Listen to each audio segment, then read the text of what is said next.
Factor the polynomial completely. So notice here that I've got uh, perfect squares involved, although they're not exactly squares because they're raised to the fourth power. But 256, you may not be aware, but 256 is a perfect square, and you can always check that kind of thing on your calculator if you're just not certain. But 256, the square root of that is 16. So 256 square root is 16. So this is equal to 16 squared. X to the fourth.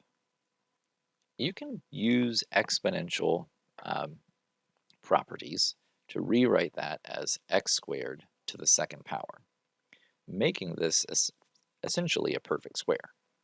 So I can rewrite this as 16x squared quantity squared minus y squared quantity squared.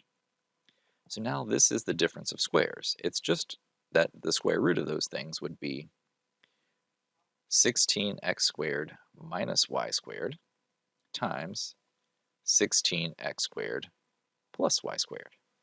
So I'm using the difference of squares formula to factor, but it just looks a little bit different because I have more complex terms than usual. But if you'll notice, this first set is again a set of perfect squares. 16 is just 4 squared, and so I can factor this into 4x minus y times 4x plus y, but this next set doesn't do that because it's not the difference of squares, it's the sum of squares. And the sum of squares is just a prime polynomial, so the best we can do is leave it as is. So that is the factorization of that polynomial.